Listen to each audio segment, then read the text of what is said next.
So today is a very special day here on Turner Brother Farms, and that is because I finally convinced Dad on buying a vertical tillage tool. So it's taken a while. There's been a lot of convincing that's been done to get him to buy it, but we haven't retrieved it yet. It's paid for. We just gotta get it out, get it home. So I'll get up to it here and I'll flip you guys around and we'll take a look at this beautiful new piece of equipment. Let's take a look at it. Here she is with all of her glory. It's a John Deere. Wouldn't you know, huh? Nothing but the best of the best. I mean, look, we're already set up a vertical till. We're already at an angle there, angle there, angle there. Ain't gonna take much work to get this thing going. Throw a little bit of grease in those wheel bearings. I don't think they've been touched for a couple years. But, man, we got a deal on this thing. I'm just screwing with you guys. Let's go look at what we actually bought now. I'm not kidding you. We bought something. I'm very excited about it. Alright, so without further ado, here is the new to us purchase. We bought a McFarlane reel disc. I saw this down at a local consignment auction, a couple weeks ago or whatever it was. And I've been kind of wanting a reel disc for the last, a little while anyway. A couple neighbors around here have them. And from what I've seen, they do a really, really good job as, say, a one-pass tool on corn stalks. So I've been kind of wanting to at least try one, see if it works better than the Salford of Michael's that we've been using. So I found this one, and well, it took a little bit of convincing. Not real, just a little bit of convincing, honestly. At first, Dad was not for it at all. He was completely against, not completely against it, but wasn't really for it. And then he must have thought about it. I just can't let it go. He must have thought about it, and then yeah, I'm getting that. We're gonna get that. We're gonna get it. So here we are. We ended up buying it. It's a 16-footer. So it's kind of an oddball thing taking down the road. It's as wide as a corn planter, but it'll work great for us. The only spot we gotta go down the road is literally on the field driveway or the farm driveway, up and over the bridge, and that's as far as we gotta go. So it'll work great for us. And it's honestly a good match behind our Magnum, I think. 7120 two-wheel drive. I think it'll work great. But it's a one-owner machine, low acres. But if I remember correctly, it's a 4016 is the model number. 4000 series, 16 foot. I believe anyway. Yeah, 4016 right there. But it's a very good machine. It's very simple. I mean, it's just up and down on your rams. This is an older one, so you got actual bolts up here you got to take out to adjust your front gains here for your angle. On the newer ones, they have hitch pins they put up here, so you don't need a wrench. This one's still got serviceable bearings on your chopper blades here, which is fine. I'd honestly rather have that, so I know it takes grease or has grease. And then of course it's got the McFarlane drags, and it's got the roller on the back. But Ben did a little test pass over here when he got home with it. He brought it home with the Magnum. It was only like 20 miles, so 18 miles an hour with that thing. But anyway, yeah, really good deal, I'd say. So we'll walk over here and look at the job it did. Now it is crazy windy out here today, but here's a few passes Ben did with it. It actually worked. He's going about 3 inches deep, I'd say. But anyway, we'll get down. I don't know how well the camera picks it up, but it really mulched it up and knocked the stalks down a lot more than that Salford did. I mean, Now there's one that's still somewhat attached, not a lot though. It grabs this corn stalk and it chews it up, which is what I want. Whereas a Salford, it just kind of runs over the corn stalk, and see this one, it's still root mass and all. Root mass and all. Over here, it kind of incorporates it a little more, which is what I personally want to see to help with breaking it down. I think this will be a lot nicer seed bed than this will.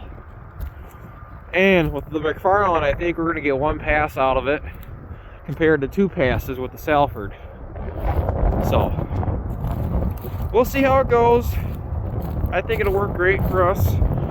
We just got to get used to it. And it's nice to have something of our own now and use it whenever we want. But yeah, that's the newest purchase as of to date. So stick around, and well, it won't be today. It's too wet to run it today. And it's still too early. It's only March. But yeah, there she blows. It'll be a good pair from the Magnum once they throw some duals on her again come spring. So yeah, pretty neat machine. We'll see how well it does. I still have I don't know, 10 acres that never got touched last fall because there's decoys set up in there and it just never got touched. So we'll see how well this does in there. Granted, the stalks have had time to break down over winter, but we'll see how well it does as a one-pass machine. So that's all I got for right now. So now you're probably wondering where I am, where that John Deere cultivator was. Well, it's sitting up here in the woods. This is actually a deer blind that was set up over there. My cousin had set up, and evidently the winds took care of it, and there it is.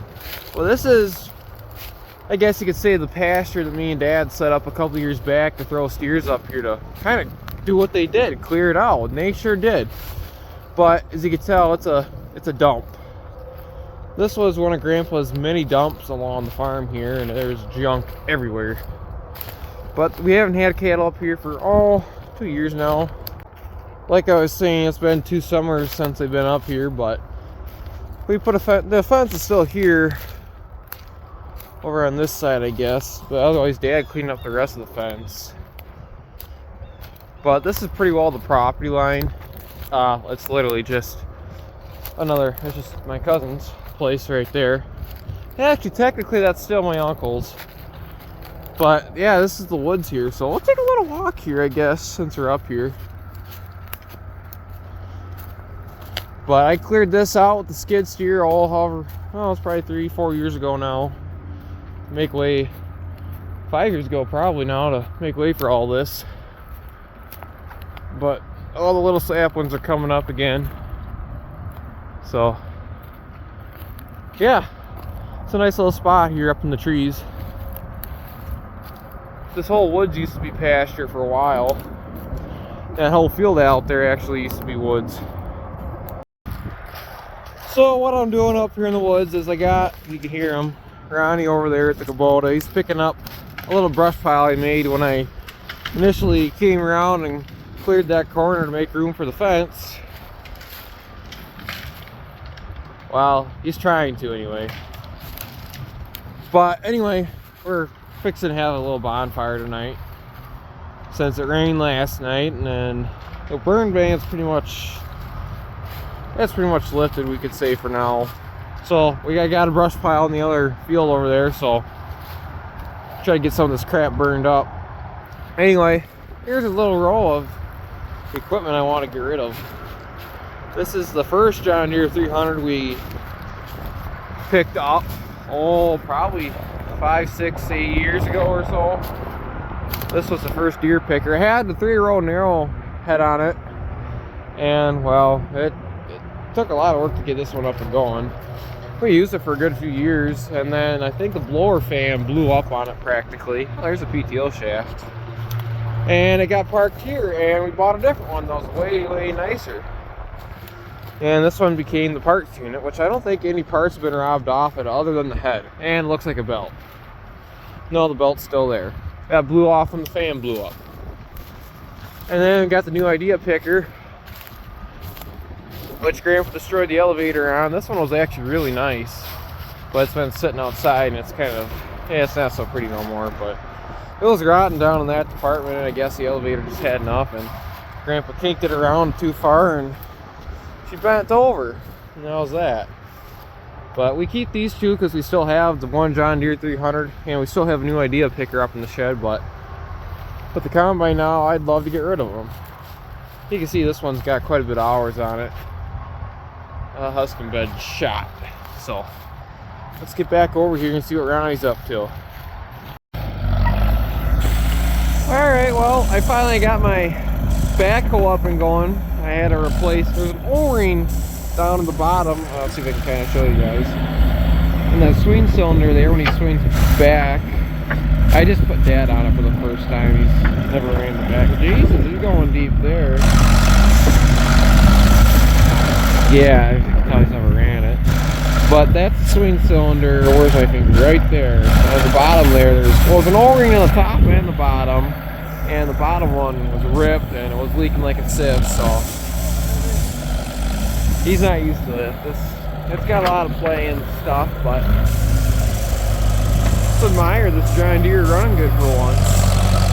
I had to put a 3-man carb on here to get it run. The old one was just too far gone.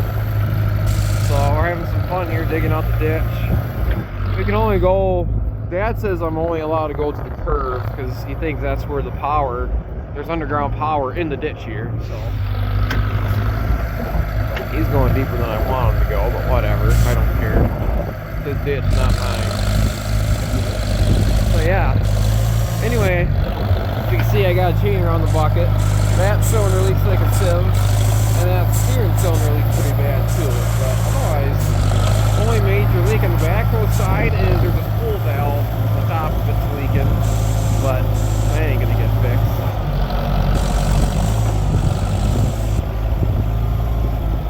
But I ran all new hoses from basically, there's a connection slightly, you know, about, I don't know, like 4 or 3 feet up in the boom there, all the way up to the control panel. I replaced those while I had the backhoe off. It looks like they need to get tied up. I haven't tied them up yet. Take that stump out. Yeah, I could. But as you see, I haven't tied them up yet because, well, I wasn't sure how far they're going to stretch. Well, you want to go dig that stump out? Alright. So for those of you wondering, this is the stump that Dad wanted to come over and dig out. This is actually where I found, oh, I'm picking the front end off the ground. This is the stump I actually found, or that O-ring started leaking on me on that swing cylinder. It's the last spot this thing dug before it got parked last year, last spring. Yeah, that's Dad's first time running this, so he doesn't. It takes some you getting used to get used to those controls. They're so finicky. But anyway, it's right here, right behind Grandma's house at the farm. She actually came to talk to me today and she wanted me to fill it in, some of the dirt that we used to dig out the ditch, but I told her I'm going to finish digging it out now that I can. But it looks like Dad wants to dig it out first.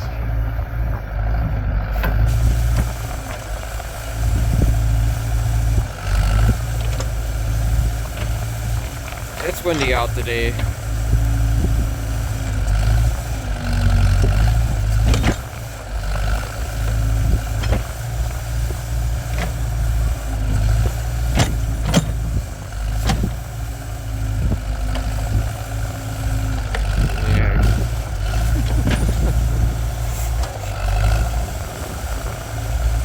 Big roots in there. That was a pretty decent sized tree, decent sized stump.